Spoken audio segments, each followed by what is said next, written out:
परी अपनी सहेली बिजली और बानों के लिए चाय बनाकर लाई और उनके पास बैठ गई। बिजली और बानों कोई जिन की बातें कर रही थीं। परी ने पूछा, क्या बातें कर रही हो, मुझे भी बताओ ना। बिजली बोली, अरे परी क्या बताऊं पागल, हमारे पड़ोस की खाला बता रही थी कि ये जो जिन लोग होते हैं ना सच्ची मोहब्बत करते हैं और कब्र तक साथ निभाते हैं। परी बोली, ना कर बिजली, क्या सच में ऐसा होता है? बिजली, हाँ ना पागल, इस बानों से पूछ लो चाहे। बानों बोली, हाँ ना परी, ये सच कह रही है। जिन लोग सच्ची मोहब्बत करते हैं सच में मौत तक साथ निभाते हैं। काश हमें कोई जिन मिल जाए और उसी से ही शादी कर लें। बिजली बोली, हाँ ना बानो, सच कह रही हो। इंसान तो सच्ची मोहब्बत करते नहीं हैं, ये इंसान तो सिर्फ वक्त गुजारी करते हैं। जिन कम से कम सच्ची मोहब्बत तो करता है ना। बानो, हाँ ना बाजी, तुम ठीक कहती हो। बिजली, पर हमारे नसीबों में जिनों से शादी कहाँ लिखी है। बिजली बोली, हाँ ना बानो, सच कह रही हो। इंसान तो सच्ची मोहब्बत करते नहीं हैं, ये इंसान तो सिर्फ वक्त गुजारी करते हैं। जिन कम से कम सच्ची मोहब्बत तो करता है ना। बानो, हाँ ना बाजी, तुम ठीक कहती हो। बिजली, पर हमारे नसीबों में जिनों से शादी कहाँ लिखी है। खैर, चाय पीते ही परी इनकी बातों में गुमसुम सी हो गई और जिनके ख्यालात में खो गई। बिजली ने परी के सर में हल्के से थप्पड़ मारा और परी बाजी, कहाँ गुम हो गई हो? परी बोली, कहीं नहीं, तुम चाय पियो ना। बानो, हाँ हाँ पीते हैं। परी ने बिजली से पूछा, बिजली बात सुनो, ये जिन लोग खूबसूरत भी होते हैं? बिजली बोली, अरे ये तो हर शक्ल इख्तियार कर लेते हैं, कमाल की चीज़ है, जिन कमाल की चीज़ है। बानो, बिजली, वाह जी वाह, चीज़ तो है फिर। बिजली, हाँ ना, बहुत ताकतवर भी होते हैं, इंसान तो इनके सामने कुछ भी नहीं है। बानो बोली, चलो बिजली चलते हैं, अब शाम होने को है। बिजली बोली, चलो चलते हैं। अच्छा परी, अपना ख्याल रखना, हमको अब इजाज़त दो। परी ने दोनों को इजाज़त दी। बानो और बिजली अपने घर की तरफ रवाना हो गई। परी अब सोच में पड़ गई, कहीं बिजली और बानो की बातें सच तो हैं। जिनसे मोहब्बत, ये तो बहुत कमाल हो जाएगा, ज़िंदगी भर का साथ भी और सच्ची मोहब्बत भी मिल जाएगी। लेकिन ये जिन मिलेगा कहाँ, कैसे इसको हासिल करूँगी, किससे बात करूँ इस बारे में? बिजली और बानों से तो बात कर नहीं सकती, मुझे पागल बोलेंगी और मेरा मजाक भी उड़ाना इन दोनों ने तो। करती हूँ कुछ ना कुछ बंदोबस्त अब तो पक्का। हाय जिनसे मोहब्बत, कहाँ है मेरा जिन? परी को अम्मी ने आवाज़ दी, आ जाओ शहज़ादी, कहाँ खोई हुई हो, शाम का वक्त है, सब्ज़ी बनाओ जल्दी। परी सब्ज़ी बनाने में मसरूफ़ हो गई और साथ साथ सोचने लगी कि क्या किया जाए। किसी इल्म वाले के पास जाना पड़ेगा, वही रास्ता बताएगा। इस जिन को कैसे हासिल किया जाए? कल जाती हूँ किसी आलिम के पास, फिर लगाती हूँ सारा हिसाब किताब। अगली सुबह परी ने जल्दी नाश्ता बनाया, घर वालों को नाश्ता करवाया और ख़ुद भी किया और अम्मी को बोला, मैं बिजली के घर जा रही हूँ, उसे मुझसे काम है, दोपहर तक आ जाऊँगी।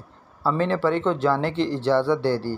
परी ने मालूम करवाया कि साथ के गांव में एक आलिम रहता है।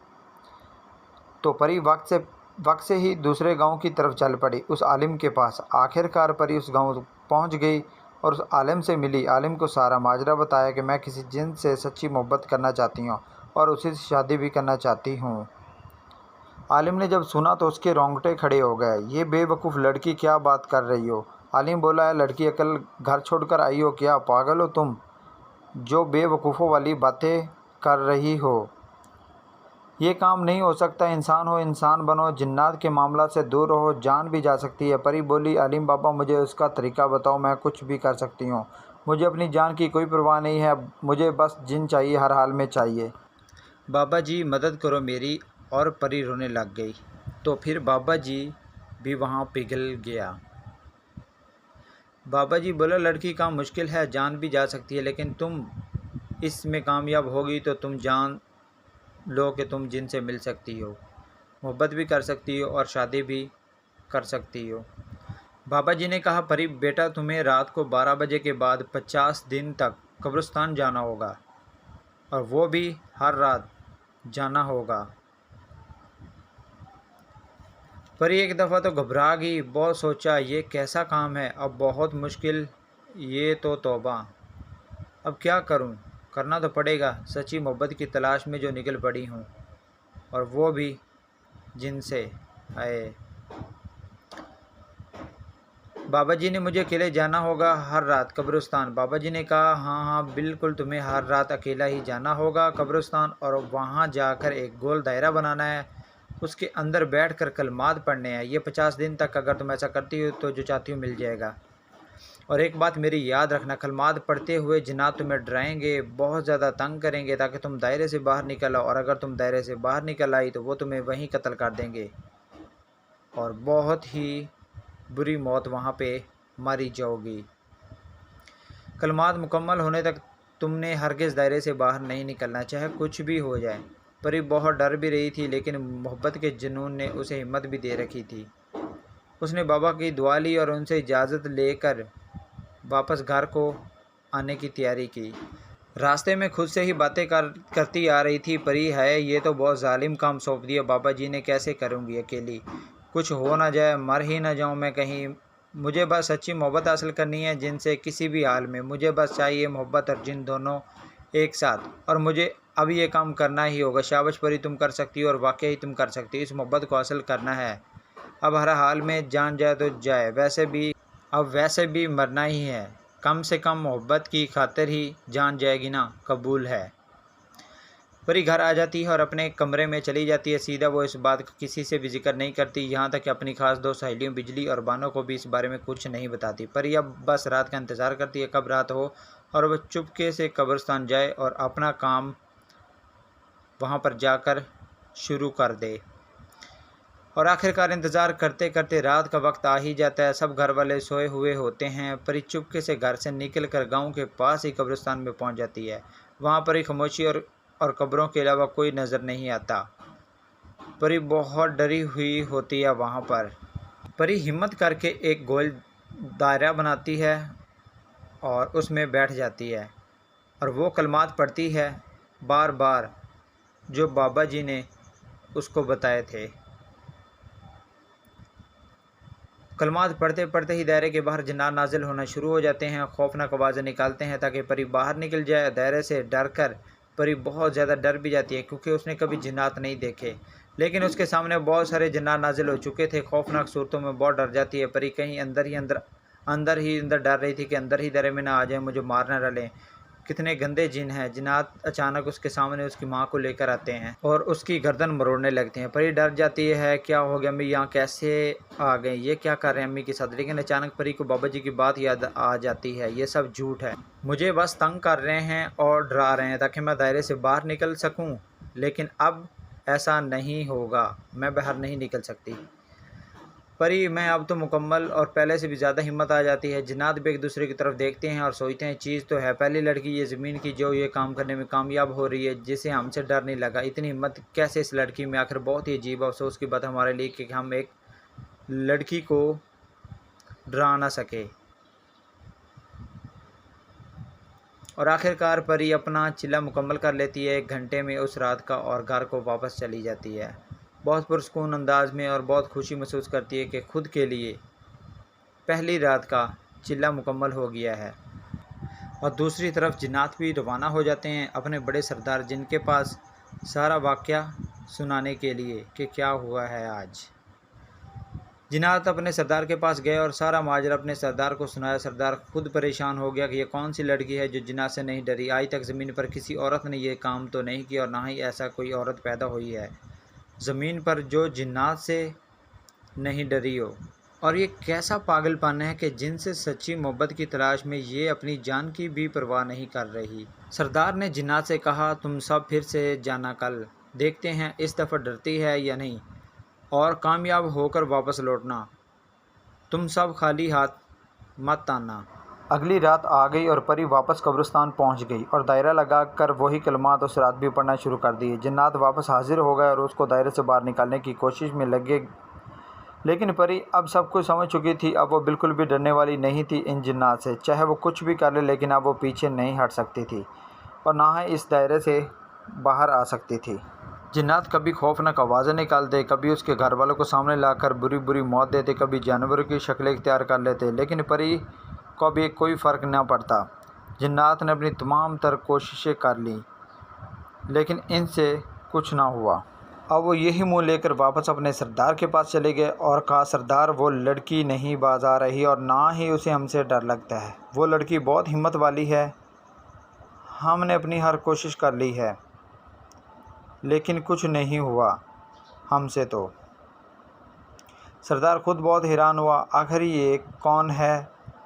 अब इस दफ़ा मुझे खुद ही जाना होगा। परी अब बहुत खुश रहने लगी थी और उसे भी उम्मीद थी अब वो कामयाब हो जाएगी और अपनी मोहब्बत को हासिल कर लेगी।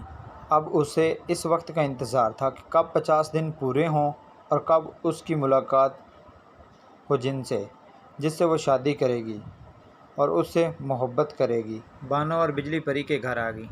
परी का हाल चाल पूछने पर परी ने आज बहुत खुशी से दोनों के लिए चाय तैयार की। बिजली और बानो ने देखा परी बहुत खुश है तो उससे पूछा, परी क्या माजरा है, बहुत खुश नज़र आ रही हो? परी ने कहा, नहीं वैसे ही खुश हूँ बस। बिजली बोली, नहीं कोई तो बात है, बताओ क्या बात है, इतनी खुश क्यों हो आज? परी से भी अब न रहा गया, उसने सारी बात बिजली और बानो को बताई। इन दोनों की आंखें बाहर आ गईं। परी की बात सुनकर बानो बोली, परी तुम क्या पागल हो गई हो क्या? ये सब क्या कर रही हो? परी क्या कर रही हो? अपनी मोहब्बत को हासिल कर रही हूँ। बानो, पागल लड़की, ऐसा नहीं होता, इंसान और जिन कभी भी एक नहीं हो सकते, ये नामुमकिन है, तुम ये बहुत गलत कर रही हो, इसमें तुम्हारी जान भी जा सकती है। बिजली बात को काटते हुए बोली, परी क्या बात है तुम कर सकती हो ऐसा और अपनी मोहब्बत को हासिल कर सकती हो। बानो बोली, ये बहुत गलत है, ऐसा नहीं करना चाहिए इसको। बिजली, अरे बानो कुछ नहीं होता, वो ठीक कर रही है। बिजली ने कहा, परी आज हम भी कब्रिस्तान तुम्हारे साथ चलेंगे। परी ने कहा, नहीं तुम दोनों नहीं चल सकती, वहाँ ख़तरा है, वहाँ बस मुझे अकेली को जाना होता है और कोई नहीं जा सकता वहाँ पर। बहरहाल बानो और बिजली अपने घर को चली गईं और परी वापस कब्रिस्तान चली गई। रात को अपना काम करने और उसी काम में लग गई। 30 दिन गुजर गए। परी कब्रिस्तान जाती और अपना चिल्ला मुकम्मल करके वापस अपने घर को लौट आती। अब जिन्नात भी वहाँ नहीं आते थे। कामयाबी अब बहुत ही करीब थी। परी को अब यकीन हो गया अब उसे मोहब्बत मिल जाएगी। एक रात परी कब्रिस्तान आ गई और दायरा लगाकर बैठी और अपना काम शुरू कर दिया। दूसरी तरफ बिजली बानो के घर गई और बानो से कहा, बानो चलो परी के पास चलते हैं, वो कब्रिस्तान में होगी, देखते हैं वो क्या करती है। बानो बोली, बिजली तुम पागल हो गई हो, नहीं नहीं नहीं चल सकती, तुम्हारे साथ वहाँ जाना मुनासिब नहीं है, और परी ने हमसे कहा भी था। बिजली बोली, यार काफ़ी दिन गुजर गए हैं, चलते हैं, कुछ नहीं होगा। बिजली ने ज़िद करके बानो को राज़ी कर लिया और वह दोनों भी परी के पास पहुंच गई कब्रिस्तान में और देखा परी एक दायरा लगाकर कलमात पढ़ रही है। वो परी के पास आ गई। परी ने इनको देखा तो परी के कलमात रुक गए। उसे ये लगा ये जिन्नात ही हैं। इसकी सहेलियों की शक्ल इख्तियार कर ली, लेकिन वो कलमात पढ़ती रही। तभी अचानक वहाँ जिन्नात भी नाजिल हो गया और वो अपने सरदार के साथ ही। और जब वो अपनी असली शक्ल में बिजली और बानो के सामने आया तो दोनों के रोंगटे खड़े हो गए, सांसें बंद हो गई। दोनों ने भागने की कोशिश की, लेकिन जिन्नात ने उनको काबू कर लिया। जिन्नात ने बिजली की जिस्म की तोड़ मरोड़ दिया। बिजली की जिस्म की तमाम हड्डियां टूट गईं और उसको वहीं मौत आ गई। परी ने जब ये देखा तो उसे मालूम पड़ा ये सब झूठ नहीं है, इसकी दोस्त हैं। ये दोनों तो सच में परी बानो की मदद के लिए भागी और दायरे से बाहर निकल गई। तब तक बानो हवा में थी। आसमान में परी ने आवाज़ दी, छोड़ दे बानो को, इसने कुछ नहीं किया। तमाम जिन्नात बहुत ही खौफनाक शक्लों में थे, जिनकी तरफ देखा भी नहीं जा रहा था। एक जिन्नात आसमान में ही बानो के पीछे गया और उसके सर को पकड़ा और उसे पीछे की तरफ खींचकर बानो का मुंह तोड़ दिया और वहां से बानो को ज़मीन की तरफ फेंक दिया। बानो और बिजली अब दोनों मर चुकी थी। जिन्नात का सरदार परी के सामने आया और बोला, तुम इंसान कितने बेवकूफ़ हो, इस हद तक गिर सकते हो, तुम इंसान जो अपने रब की कुदरत और फैसलों के ख़िलाफ़ चलते हो। तुमने सोच भी कैसे लिए कि एक इंसान और जिन एक साथ हो सकते हैं। परी की आवाज़ तक नहीं निकल रही थी, वो खामोश हो चुकी थी। अब उसे अपनी सहेलियों का मौत का गम लग गया था और बिल्कुल डर चुकी थी वो। जिन्नात का सरदार बोला, तुम्हारी वजह से तुम्हारी दोनों सहेलियों की मौत हो गई है और अब तुम्हारी बारी है, तुम्हें भी अब मरना होगा, ताकि कोई इंसान दोबारा ये काम ना करे। जिन्नात और इंसान कभी भी एक नहीं हो सकते। ये अब तुमको बहुत महंगा पड़ेगा। जिन्नात का सरदार परी के पास आया और अपना हाथ परी के मुंह में डाल दिया और अंदर से परी की ज़ुबान बाहर निकाल दी। परी को वहीं मौत आ गई। जिन्नात की मोहब्बत हासिल करने के चक्कर में खुद की जान भी गई और उसकी दोनों सहेलियां भी परी की वजह से अपनी जान से हाथ धो बैठीं। कहानी यहीं ख़त्म हुई।